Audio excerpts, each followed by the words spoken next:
Olá, meus amigos, eu sou Márcia Pontes, do canal Márcia Pontes Superação do Medo de Dirigir, e eu ajudo as pessoas a superarem as suas dificuldades. Olha só, vocês sabem qual é o maior equívoco por parte de muitas pessoas? Acreditar que toda pessoa habilitada sabe dirigir. Esse é o maior equívoco. E isso é o que provoca na família, entre os amigos, aquela cobrança. Mas como que te deram carteira? Como que tu conseguiu a carta para dirigir? Como que tu conseguiu a CNH? O que tu aprendeu na autoescola? A autoescola não te ensinou, não? As pessoas têm um pensamento equivocado de que todo mundo que sai da autoescola com a carteira de habilitação na mão já está pronta para dirigir por tudo que é lugar, inclusive aquele que é recém-habilitado. E se vocês perceberem, muitos acidentes, a maioria envolvendo recém-habilitados, eram aqueles que acreditavam que estavam prontos para ir para o trânsito. Eles não compreendem que tem várias situações que muitas vezes um instrutor ficou pisando no pedal por aquele aluno porque não aguentava mais ver o aluno errar, explicar, só de boca, né? E o aluno não compreender. É isso que deixa os instrutores irritados, que faz com que eles tenham certas reações que não são legais, gritar com o aluno, puxar bruscamente o volante, coisas desse tipo. Então a gente tem que parar e pensar. Autoescola não dá prática para ninguém. Pare com isso. Tem muito motorista experiente que esqueceu das dificuldades que passou e cobra isso de um recém-habilitado. É o caso daquela pessoa da família que pega o recém-habilitado e aí, vamos dar uma volta, vamos dirigir, vamos lá. E daí o recém-habilitado começa a errar, não passa nem no portão, o carro morre o tempo todo, tá lerdo, tá lento nos movimentos. Por quê? Porque ele não tem a prática. A prática é você dirigir sempre. E não é só dirigir sempre, é você treinar antes para você saber o que você está fazendo. E as pessoas não treinam, pegam, se jogam no trânsito, esquecem que até então, até poucos dias, poucas semanas, estava deixando o carro morrer direto com o instrutor do lado. Ou o carro não morria porque era o instrutor que estava trabalhando nos pedais pelo aluno. Autoescola, gente, só serve para dar fundamentos de direção. Não forma motorista. Botem isso na cabeça de vocês, não forma. Quantas vezes na aula teórica você aprendeu lá com o instrutor teórico? Olha, pessoal, basta que o freio de mão do carro esteja bem regulado, vocês não precisam puxar 90 graus essa porcaria dessa alavanca. Aí o que acontece? Na prova, e tem aqui comentário de pessoa que foi prejudicada, um instrutor sai do carro, puxa com tudo o freio de mão, lá quase em 90 graus, e trava. E a aluna vai entrar para fazer a prova, ela não consegue baixar o freio de mão e foi reprovada por um erro que não foi dela, por uma falha que não foi dela. Simplesmente sentou um homem ali, que era mais forte, puxou com tudo o freio de mão. Vocês acham justo que a candidata seja reprovada só porque sentou no carro e não conseguiu baixar o freio de mão? Por um erro que não foi dela, porque ela aprendeu lá na aula teórica que basta o carro estar com freio de mão bem regulado. Será que não estava bem regulado? Será que isso é um vício do instrutor que ele acaba passando para os alunos? A gente também tem que fazer essas reflexões. Então, o grande erro é entender que o habilitado já sabe dirigir. Eu, pela minha prática, pela minha experiência com recém-habilitados, e não só recém-habilitados, não. Pessoas que têm carteira de habilitação há 10, 15, 20, 30 anos e nunca dirigiram. Elas só têm um documento que formalmente diz que elas são habilitadas. Mas na materialidade, no dia a dia, na prática, na verdade, elas têm a mesma falta de conhecimento para dirigir do que aquele que é recém-habilitado. A pessoa vai sentar no carro, ela tem uma carteira E ela não sabe dirigir.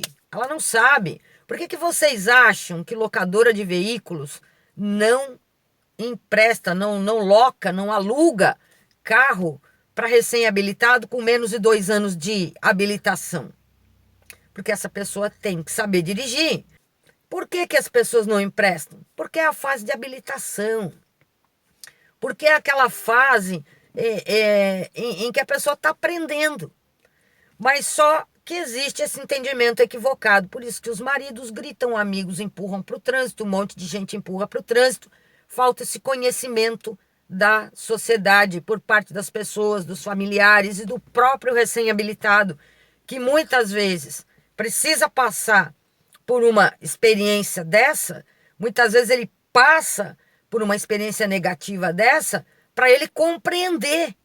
Mas a gente não precisa esperar o acidente ser provocado para compreender que não saiu pronto. Faça um teste. Se você está com a sua habilitação agora e acha que está pronto, que vai dirigir, que eu tenho habilitação, o Estado me permite que eu dirija um veículo automotor, está aqui a prova. Tá, mas só que antes de ir para o trânsito passar nervoso, colocar a si próprio e os demais em risco, faz um favor para você mesmo. Se você acha que você sabe dirigir, tente pegar uma rampinha bem pequenininha. Tente pegar uma elevaçãozinha na rua e veja se você segura seu carro ali. Vá até o final da sua rua e faça a volta. Ah, Márcia, mas não tem espaço lá para fazer volta. Mas tu não acha que dirige? E se tiver numa rua que não tem espaço para fazer volta, acabou de cair uma barreira, o agente de trânsito disse, faz a volta e vai embora. Dá ré e vai embora e pega outra rua. O que você vai fazer?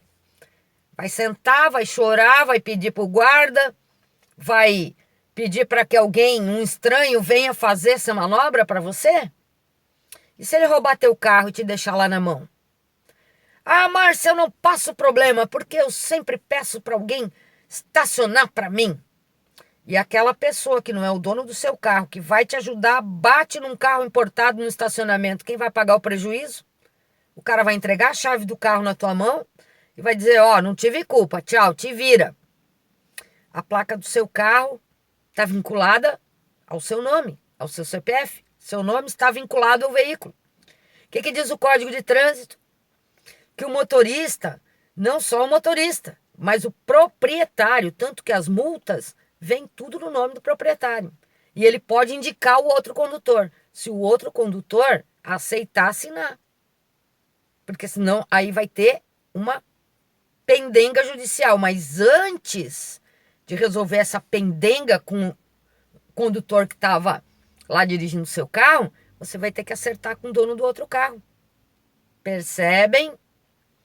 A responsabilidade é toda do motorista.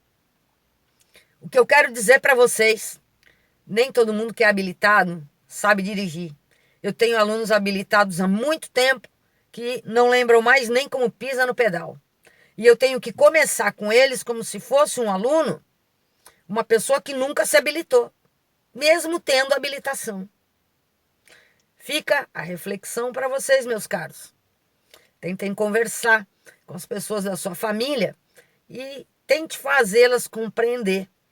Peça para elas acompanharem. Olha, tu tem dúvida? Vamos acompanhar lá um exame da autoescola, então. Vamos lá ver para vocês verem a quantidade de pessoas que reprovam porque não sabem o que estão fazendo, porque foram adestradas. As pessoas olham no retrovisor e não sabem o que estão vendo. E aí a pessoa que está ensinando fica gritando. Olha, olha no retrovisor. E a pessoa olha como se estivesse procurando a própria imagem nele. Ou não sabe para o que está olhando. Não sabe o ponto de referência. Tem que procurar onde seu carro começa, onde seu carro termina. Para saber se quando você aproximou o seu carro, ele vai encostar ou não em alguma coisa. Ou a roda vai bater no meio-fio ou não. Compreendem? Nem toda pessoa que tem a carteira de habilitação sabe dirigir. Tomem isso como referência. Testem-se vocês mesmos. Será que eu estou pronto para ir lá para o trânsito? Deixa eu ver se eu sei fazer voltinha no fim da rua. Deixa eu ver se eu sei estacionar rente ao meio-fio sem ralar a calota. Vamos ver se eu tenho o controle do carro, se eu sei fazer uma frenagem de emergência. Vamos ver se eu consigo trocar marcha sem entrar marcha errada. Coisas assim, vamos dizer para vocês, se vocês estão prontos ou não para ir para o trânsito. Façam um treino de conversão numa rua bem calma e vejam se vocês vão para a contramão. Troquem as marchas dentro de uma mesma rua, em uma linha reta, primeira, segunda, terceira e quarta, para ver se vocês conseguem, sem andar muito, só colocando rapidamente a velocidade adequada para cada tipo de marcha. Façam as reduções. O trânsito vai exigir isso de vocês. Aqui no canal tem um monte de vídeos sobre isso. E se você tiver dúvida, você pode perguntar. Ok? Um grande abraço e até o próximo vídeo.